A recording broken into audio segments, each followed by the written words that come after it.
ఇప్పుడు మన బెండకాయ ఫ్రైకి కేజీ బెండకాయలు తీసుకున్నామండి. వీటిని శుభ్రంగా కడిగేసుకుందాం.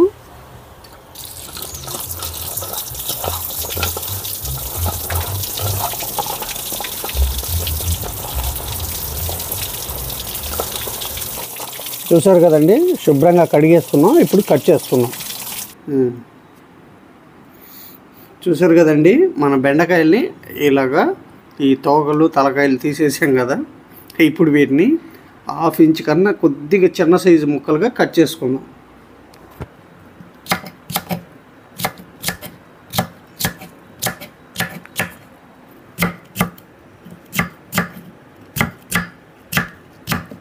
ఇలా కట్ చేసుకున్నాం కదండి. ఇప్పుడు పొయ్యి మీద కళాయి పెట్టేసి మనం బెండకాయ ఫ్రై చేసుకుందాం. కళాయి వేడైంది, మన బెండకాయల్ని వేసేద్దాం.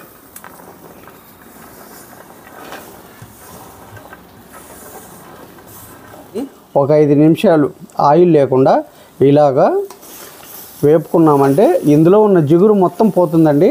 మన బెండకాయ ఫ్రై చాలా పర్ఫెక్ట్గా వస్తుంది అన్నమాట. 5 నిమిషాలు అయిపోయిందండి. మన బెండకాయలో జిగురు మొత్తం చక్కగా పోయింది.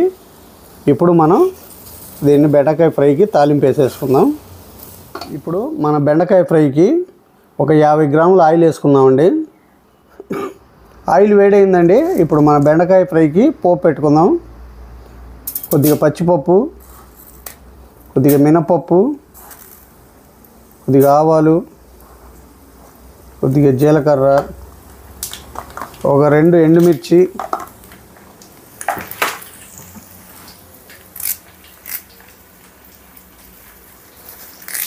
రెండు రెబ్బలు కరివేపాకు. ఇప్పుడు మన బెండకాయని తాలింపులో వేసుకుందాం.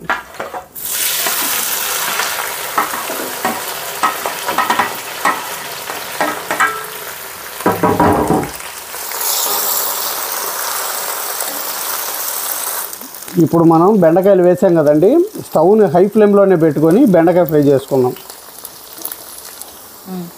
చూసారు కదండి, మన బెండకాయని ఎప్పుడు కూడా ఇలా గరిటెలు పెట్టి కలపకూడదు. ఇలా వేసుకున్నాం అనుకోండి, చిదిరిపోకుండా చక్కగా వస్తుందండి. మన బెండకాయ ఫ్రై అవుతుంది కదా. ఇప్పుడు ఇది ఫ్రై అయ్యేలోపు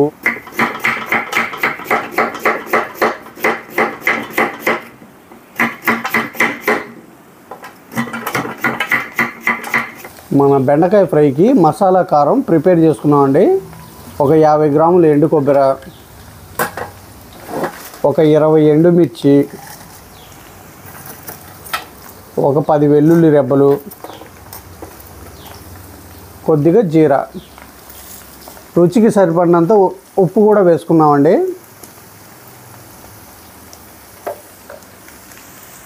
ఇప్పుడు ఈ మొత్తాన్ని మెత్తగా మిక్సీ పట్టుకుందాం.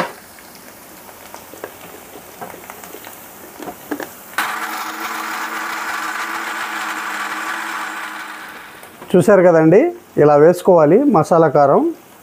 అప్పుడే మన బెండకాయ ఒక మంచి రుచి వస్తుంది. ఇప్పుడు మన బెండకాయ 80% ఫ్రై అయిందండి. ఇప్పుడు ఇందులో వేపి పొట్టు తీసుకున్న పల్లీలు కొద్దిగా వేసుకుందాం.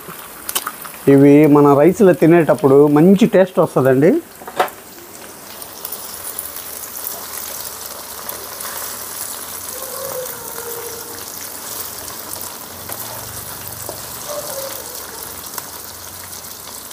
ఒక 2 నిమిషాలు ఫ్రై అయినిచ్చి అప్పుడు మనం కారపొడి వేసుకుందాం. చూసారు కదండి, మన బెండకాయ చక్కగా ఫ్రై అయిపోయింది.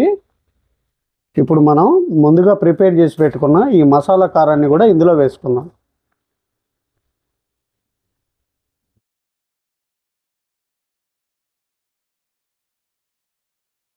ఇప్పుడు స్టవ్ని సిమ్లో పెట్టుకొని ఒక 2 నిమిషాలు బాగా ఇలా కలుపుకుంటూ ఫ్రై చేసుకున్నామండి. ఇలా 2 నిమిషాలు మనము ఇలా కలిపేసుకుంటే మన బెండకాయకి మనం వేసిన ఈ మసాలా కారం అంతా పట్టేసి మంచి రుచి వస్తుందండి. నిమిషాలు అయిపోయిందండి. చూసారు కదా, మనం వేసిన ఈ మసాలా కారం అంతా బెండకాయకి బాగా పట్టేసి చక్కగా ఫ్రై అయిందండి. ఇప్పుడు కొద్దిగా కొత్తిమీర కూడా వేసుకున్నామండి. చూసారు కదండి, మన బెండకాయ చక్కగా పర్ఫెక్ట్గా ఫ్రై అయింది. మనం వేసిన ఆ వెల్లుల్లి, ఆ జీలకర్ర ఫ్లేవరు అసలు అద్భుతంగా ఉందండి. మనం వేసిన మసాలా కారం కూడా ఈ బెండకాయకి పట్టుకొని చాలా చక్కగా మంచి టేస్ట్ వచ్చిందండి. మీరు కూడా లంచ్ బాక్స్లోకి పిల్లలకి ఇలాగిన బెండకాయ ఫ్రై చేసి పెడితే చక్కగా తినేస్తారండి. తక్కువ ఆయిల్తో చాలా చక్కగా, అంటే చక్కగా ఫ్రై అయింది. మీరు కూడా నేను చేసిన ఈ ప్రాసెస్ ప్రకారం చేస్తే చక్కగా వస్తుందండి. పిల్లలు కూడా ఇష్టంగా తింటారు. మన బెండకాయ ఫ్రై అయితే రెడీ అయిపోయిందండి. స్టవ్ ఆఫ్ చేసుకొని సర్వింగ్ బౌల్లోకి తీసేసుకుందాం. చూసారు కదండి, ముక్కకు ముక్కకు అతుక్కోకుండా చాలా చక్కగా, అంటే చక్కగా వచ్చిందనమాట. ఈ వీడియో కనుక మీకు నచ్చినట్లయితే ఒక లైక్ చేయండి, షేర్ చేయండి, మన ఛానల్ని సబ్స్క్రైబ్ చేసుకోండి. మళ్ళీ రేపు ఒక మంచి రెసిపీతో మీ ముందుకు వస్తాను. Thank you for all.